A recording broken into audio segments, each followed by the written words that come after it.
My name is Marcus Hayes. I'm 25 years old, and I'm standing in a hospital room at 4 in the morning, holding a baby that isn't mine. Her tiny fists are clenched tight, her eyes squeezed shut against the fluorescent lights, and she's screaming like the world has already broken her heart. The woman I love is crying in the bed behind me, exhausted and beautiful and terrified. The nurses are smiling like this is a miracle, and maybe it is. But 6 months ago, I didn't even know this woman existed.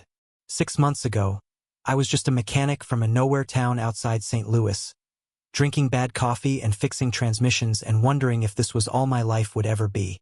Then she walked into Lenny's Beans on a Tuesday afternoon and got my order wrong, and everything changed. I'm getting ahead of myself. Let me back up. I was born and raised in a small town just outside St. Louis, Missouri. Nothing fancy about it.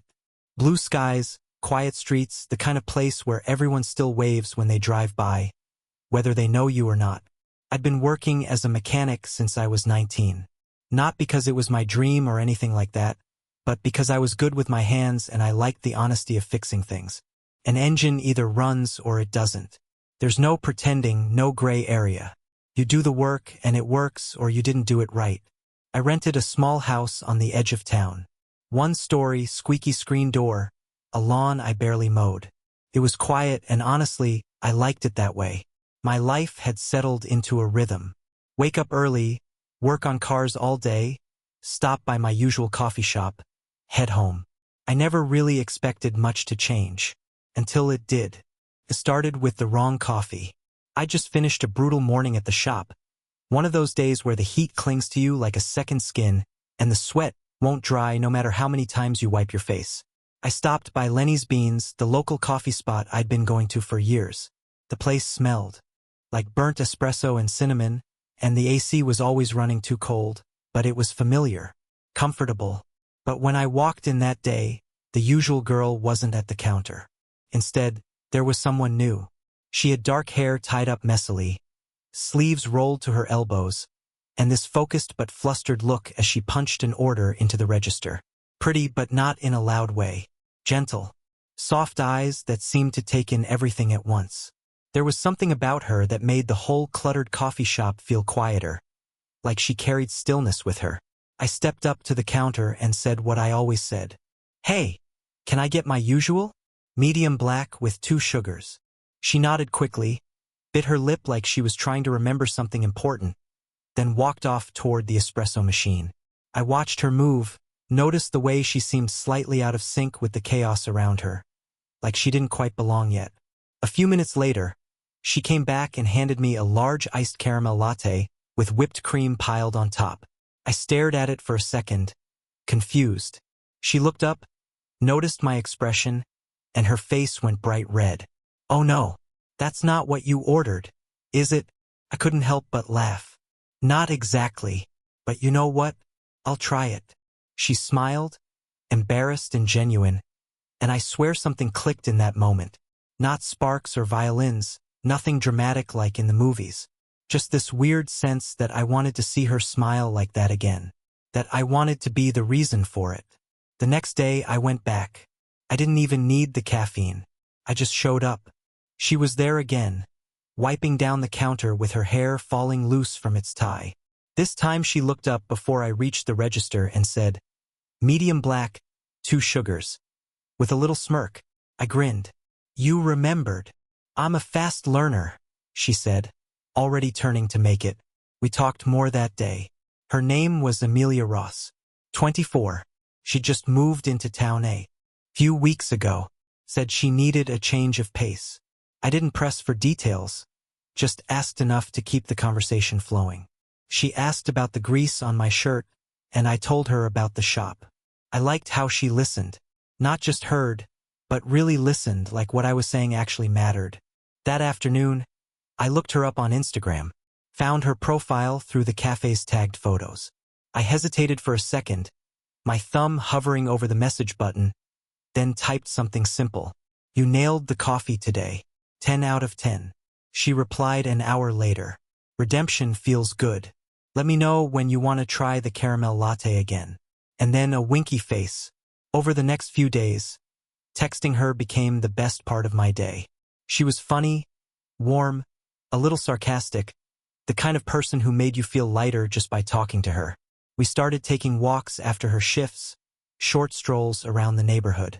No pressure, no agenda, just walking. She told me she didn't have many friends in town yet. I said I'd be honored to be her first.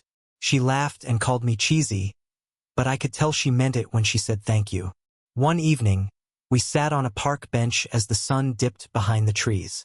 The air smelled like cut grass and distant rain. She told me about her childhood, growing up in a small town like mine, raised mostly by her grandparents. She loved baking but sucked at math. I told her about my dad, who'd passed when I was 16, and how fixing cars had kind of become my way of coping. My way of controlling something when everything else felt like it was falling apart. There was this one moment when the light was just right, her hair catching the last orange glint of the day. She looked at me, and I looked back, and something in my chest moved, like an ache but not a painful one, more like recognition. I thought maybe this is what it feels like to really start falling for someone. She didn't say much then, just rested her head on my shoulder. And for the first time in a long time, I wasn't thinking about tomorrow or next week or where any of this was going. I just wanted that moment to stretch on and on. After that night in the park, something shifted. Not in a big dramatic way, just in the little things. The accumulation of small moments that start to add up to something bigger than yourself. We started spending almost every evening together. Some days we'd grab takeout and sit on the tailgate of my truck, watching the sunset bleed out over the fields. Other nights we'd just walk for an hour without even realizing how far we'd gone. Our conversations meandering from childhood memories to half-formed dreams about the future. Emilia was peaceful. She had this calming presence, like she carried quietness with her wherever she went. She'd talk about the books she was reading or the silly customer stories from the cafe, and I'd find myself watching the way her eyes lit up more than actually listening to the words. It was the kind of connection I hadn't felt before. Not the hot, impulsive kind that you burn through fast and regret later. This was different, slower, steadier, real. One night, about 2 weeks in, we drove out to the lake just outside of town. She brought homemade banana bread, said it was her grandmother's recipe, the only thing she'd really learned to make perfectly. We sat on the edge of the dock with our legs dangling over the water, and for a while we didn't talk. Just listened to the frogs and watched the fireflies blink in and out of existence. Then she turned to me and asked, "Is this weird for you? How easy it feels." I looked at her, really looked, and said, "No, it's the first thing in a long time that doesn't feel like work." She smiled, but there was something behind it, something guarded, like she was holding something back, keeping a part of herself locked away. Still, I didn't push. I figured everyone's got stuff. Everyone's got a past they're not ready to talk about.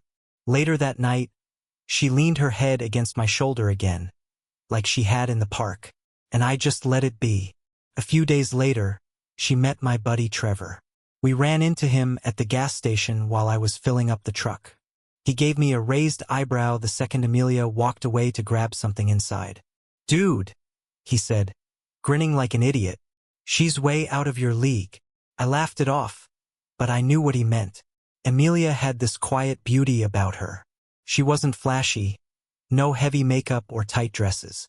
Just jeans, sneakers, a messy ponytail, and those soft eyes that made you want to tell her everything. I told Trevor it wasn't about leagues. "She just gets me," I said, and for once, I actually believed what I was saying. A few more weeks passed. I helped her move a small bookshelf into her apartment. She made me lasagna as a thank you, and we ate it sitting on the floor because she didn't have a dining table yet. At one point, I reached for the last piece and she smirked.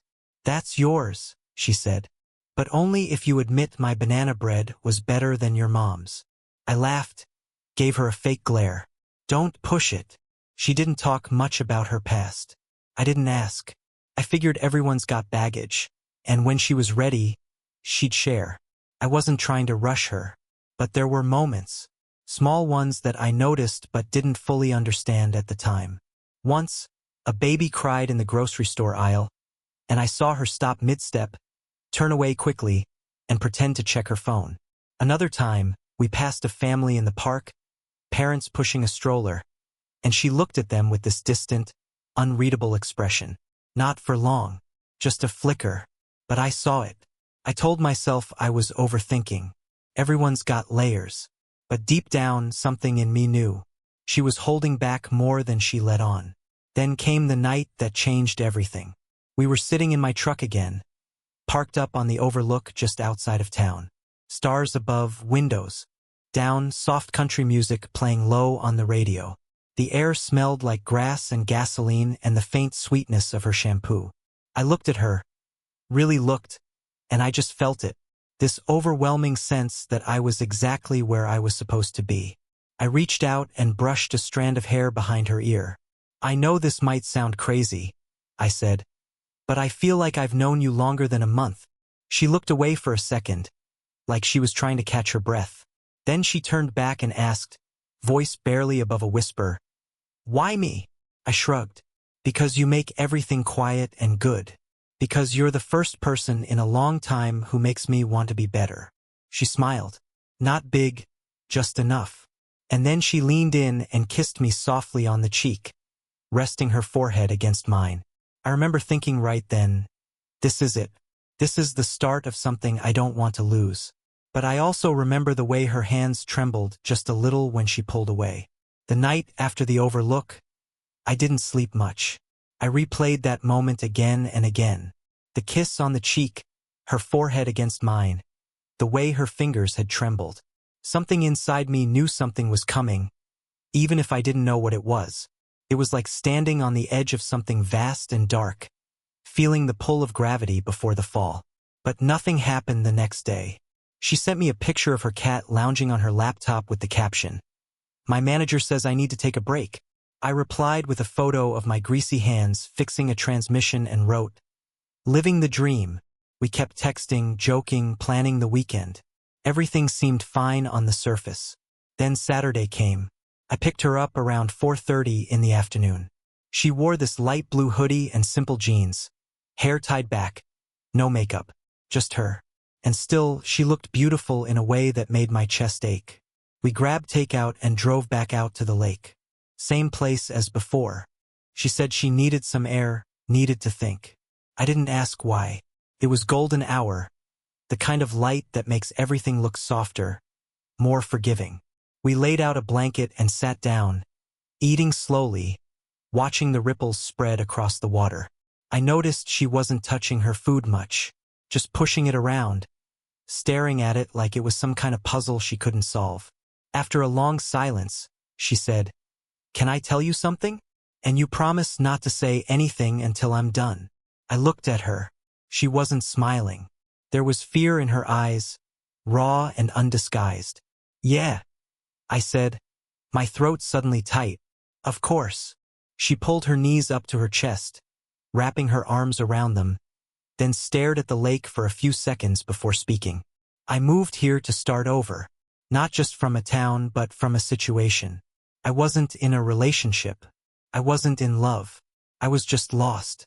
I made a stupid decision one night, just one night, and he wasn't a bad guy, just someone passing through. We didn't even stay in touch." She paused. My stomach twisted, but I didn't speak. I remembered my promise. She went on, her voice steady but barely. "A few weeks later, I found out I was pregnant. The world seemed to tilt. Everything went quiet except for the sound of my own heartbeat pounding in my ears. I panicked," she continued. "I didn't want to tell my family. I didn't want to stay in a town where everyone knew me. I didn't want their pity. I didn't even think I deserved love anymore. I just wanted somewhere quiet where I could figure things out, where I could breathe." Her voice cracked. "And then I met you." She turned her head toward me, eyes filled with something I couldn't name. Fear, shame, hope, desperation, all at once. "I'm 3 months pregnant, Marcus," she whispered. "And I understand if you want to leave right now. I really do. But I couldn't keep lying to you by not telling you. I respect you too much for that." I sat still. I didn't even realize I'd stopped breathing until I exhaled sharply, like I'd been underwater and finally broke the surface. My mind was racing, spiraling, trying to make sense of it all. She was pregnant. 3 months. That meant the whole time we'd been getting close. The whole time I'd been falling. She'd been carrying a child that wasn't mine. A child that belonged to someone else. Someone who didn't even know she existed. I looked at her. She wasn't crying, but her hands were clenched tightly in her lap, knuckles white, like she was bracing herself for the worst. Like she'd already imagined this moment 1,000 times and knew exactly how it would end. I wanted to say something, anything, but nothing came out. My throat felt like it was closing. Instead, I stood up slowly, brushing crumbs off my jeans. She looked up at me, and I saw her eyes flicker with recognition, like she already knew what I was going to do. I couldn't find the words, so I didn't say any. I just turned and walked to the truck, and I drove home. I didn't answer her texts that night. She only sent 2. The first said, "I'm sorry." The second said, "Thank you for listening." I read both, then turned my phone face down and lay in bed, staring at the ceiling. The air felt thick, heavy, like it was pressing down on my chest. I wasn't angry. That was the strange part. I wasn't mad at her. I just felt lost, confused, like the world had tilted just slightly and I couldn't stand straight anymore. I thought about how happy I'd been lately, how light I'd felt when I was with her, how she looked at me like I mattered, like I was more than just a guy who fixed cars and went home alone. And then I thought about that baby, the fact that it wasn't mine, the fact that she hadn't told me until now. The room was quiet, the kind of quiet that doesn't feel peaceful, more like a silence that presses against your ribs and makes it hard to breathe. At one point, I got up and grabbed a beer from the fridge. I stood out on the back porch, leaning against the railing. The sky was clear. Crickets chirped in the grass. Somewhere down the street, a dog barked once, then stopped. I whispered out loud, "What the hell am I supposed to do now?" But the stars didn't answer. The next morning felt heavier than usual. I got up around 7 like always, but I didn't go to work. I called Trevor and told him I needed the day. "You good?" he asked. "I don't know," I said, and that was the honest truth. The coffee tasted bitter that morning, not because it was made wrong, but because everything else suddenly felt off. The chair I usually sat in, the sound of the fridge humming, even the birds outside. It all felt quieter, like the world knew something had shifted and was holding its breath, waiting to see what I'd do. I stared at my phone for a long time. No new messages from Emilia, just the 2 from the night before. "I'm sorry. Thank you for listening." Short, honest, no pressure, no begging. And that somehow made it worse. She wasn't trying to hold on to me. She was letting me go if I wanted to leave. I needed air. I got in the truck and just drove. No music, no destination. Just road. The kind of drive you take when you're trying to figure out if you're running away from something or heading toward it. After about 40 minutes, I ended up at my mom's house. She still lived in the place I grew up in. Modest, clean, always smelling like lemon cleaner and cinnamon toast. She opened the door with that same tired smile she always had after working a night shift at the hospital. "You okay?" she asked, eyes narrowing just slightly. I shrugged. "Can I come in?" We sat at the kitchen table, and she poured me coffee without asking. She always did. She waited until I took a sip before speaking. "You look like your dad when something's eating at you." I stared into the mug. "I met someone. Her name's Emilia." She nodded slowly, letting me take my time. "She's incredible," I said. "Smart, kind funny, the kind of quiet that makes you feel calm, not awkward." Mom smiled. "Sounds like someone's in love." I didn't correct her. Then I said, "She's pregnant. 3 months. It's not mine. It happened before we met. One night, no relationship. Just life being messy. And she told me the truth. No lies, no games." My mom sat back in her chair and just looked at me for a moment. I expected judgment or at least a warning. But instead she asked, "How did you feel when she told you?" I didn't have a clean answer, so I said the only thing I could. Lost. Like I was falling for someone who wasn't free. And maybe I wasn't ready for how real that made everything. She nodded, not blinking. Let me tell you something, baby. Life will always give you moments where you either run or stay. And staying is never about being sure. It's about choosing to show up anyway. If you're waiting to feel ready, you'll wait forever. We sat in silence for a while. Then she reached across the table and squeezed my hand. You've always had a good heart, she said. Don't let fear talk you out of using it. That hit me hard, because she was right. I wasn't scared of Emilia. I wasn't even scared of the baby. I was scared of not being enough. I drove back to town with her words echoing in my head. I passed by the coffee shop around 4 in the afternoon. Emilia's shift was ending. I parked across the street, heart pounding so hard I could feel it in my throat. She came out a few minutes later with a jacket slung over her shoulder, phone in hand. She looked tired, but still her. Still the woman who'd gotten my coffee order wrong and smiled like the world was full of second chances. I got out and crossed the street slowly. She saw me, froze for half a second, then gave me a cautious half-smile. The kind you give when you're hoping but not expecting anything. Hey, I said, hands in my pockets. Hey, she replied, voice soft. We stood there for a moment. The wind kicked up. Cars rolled by in the background. It was just us and the noise of life going on around us. I've been thinking, I said. A lot. I figured, she said gently. I reached into my jacket pocket and pulled something out. A small, worn teddy bear I'd found in the back of my closet that morning. I handed it to her without saying a word. She took it slowly, looking at it with wide eyes. What is this? I looked her in the eyes. It was mine when I was a kid. I didn't know if I'd ever have someone to pass it to. But now I'd like to try. If you'll have me, you and the baby. She stared at me, lips trembling. Her eyes filled with tears. I'm not perfect, I said, my voice cracking. I'm scared as hell. But I don't want to walk away from something that feels this real. Not again. She didn't speak right away. Instead, she stepped forward and wrapped her arms around me. Not tightly, not desperately, just fully, completely, like she'd been holding her breath for days and could finally exhale.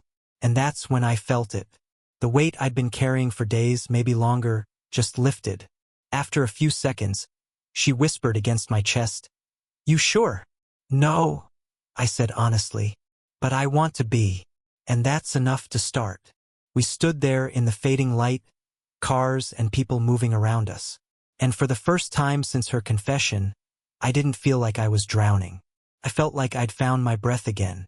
3 months later, everything had changed. And yet, somehow, everything had stayed simple. Emilia moved in with me about a month after that night outside the coffee shop. Not because we were rushing anything, but because it just felt natural. She was already spending most of her nights at my place anyway, falling asleep on the couch while we watched old movies or curled up in my bed with her back to me, one hand resting lightly over her growing belly. It wasn't easy. I'd be lying if I said it was. There were moments of doubt even after I chose to stay. Not about Emilia, never about her, but about myself. About whether I was truly ready to be part of something this big. About whether I was good enough to step into a role I didn't ask for but now wanted more than anything. But every time I saw her brushing her teeth in the morning with her hair a mess, sitting on the porch with a book and her feet propped up, humming quietly while cooking scrambled eggs, I felt peace. The kind of peace I didn't know I'd been missing my whole life. We went to every appointment together. I sat beside her during every ultrasound, holding her hand while the technician moved the wand across her stomach. The first time we heard the baby's heartbeat, something clicked inside me. It was fast, rhythmic, like the sound of something alive and real and coming whether I was ready or not. I didn't cry, not right away, but when we got back to the truck and she leaned against my shoulder, I broke. Quiet tears, the kind you don't need to explain. I don't know what I'm doing, I whispered. She looked up at me and said, Neither do I, but maybe that's okay. By the end of her second trimester, I'd started baby-proofing the house, installed cabinet locks, bought a new crib off Facebook Marketplace, even repainted the second bedroom a soft green. I wasn't good at the nursery stuff. I mean, I'm a mechanic, but I tried. And Emilia noticed. "You're nesting harder than I am," she joked one afternoon, watching me build a dresser with my tongue sticking out in concentration. I shrugged. "Got to earn my place." She paused, got quiet for a second, then said softly, "You already have." That night, I laid my head against her stomach and felt the baby kick for the first time. I didn't say anything. I just smiled into her skin and whispered, "Hey there, little one. I'm here." Her due date was in early spring, March. We spent New Year's Eve at home, just the two of us, eating pizza and watching fireworks through the window. No big declarations, no parties. Just comfort. Just real life. By late February, we had everything ready. Bags packed, car seat installed, phone numbers on the fridge. I was more nervous than she was, pacing the house at night while she calmly folded baby clothes. "You're going to be a great dad," she told me once, out of nowhere, while we were brushing our teeth. I turned to her, mouth full of toothpaste, and froze. She just smiled at my reflection and added, "You already are." The baby came on a Monday morning. She woke me at 3:47, standing beside the bed with her hands on her belly and this strange calm in her voice. "I think it's time," she said. I didn't panic. I thought I would, but I didn't. I grabbed the bag, the keys, helped her into the truck, and we drove through the quiet, empty streets toward the hospital. 7 hours later, after sweat and tears and a grip on my hand so tight it turned blue, our daughter was born. She was small, red, loud, and beautiful. God, she was beautiful. Emilia cried. I cried. Everyone cried. The nurse placed the baby in Emilia's arms first, then asked if I wanted to hold her. I looked at Emilia. She nodded. When I held that little girl for the first time, all 6 pounds of her, tiny fists and blinking eyes, I didn't feel scared anymore. I felt chosen. We named her June. Simple. Pure. It was Emilia's idea. She said it reminded her of beginnings. We brought her home 2 days later. I drove 10 miles under the speed limit the whole way. Emilia laughed and called me an old man. I didn't care. I just wanted to get them both home safely. When we walked through the front door, I paused and looked around. Same creaky floors, same couch, same smell of oil from my work clothes in the laundry basket. But it felt different now. Felt full. Emilia laid June down in the bassinet beside our bed and turned to me. "You okay?" she asked. I nodded, then pulled her close. "I didn't think this would be my life," I said into her hair. She pulled back just enough to look me in the eyes. "Do you want it to be?" "More than anything." We stood there in the dim light of the bedroom, holding each other. June made a small sound in her sleep, just a tiny coo, and we both looked over at once. Emilia took my hand. "She's lucky to have you," she said. No, Irraplia. "I'm the lucky one." It's been almost a year since that day at the lake. The day she told me the truth. Some people would have walked away. Some might have said it was too much, too fast, too complicated. But love isn't always clean. It's not always convenient. Sometimes it shows up wrapped in fear, carrying baggage, asking more from you than you thought you could give. And sometimes, when you lean in instead of pulling back, it gives you everything. I didn't just fall in love with Emilia. I stayed. And that made all the difference.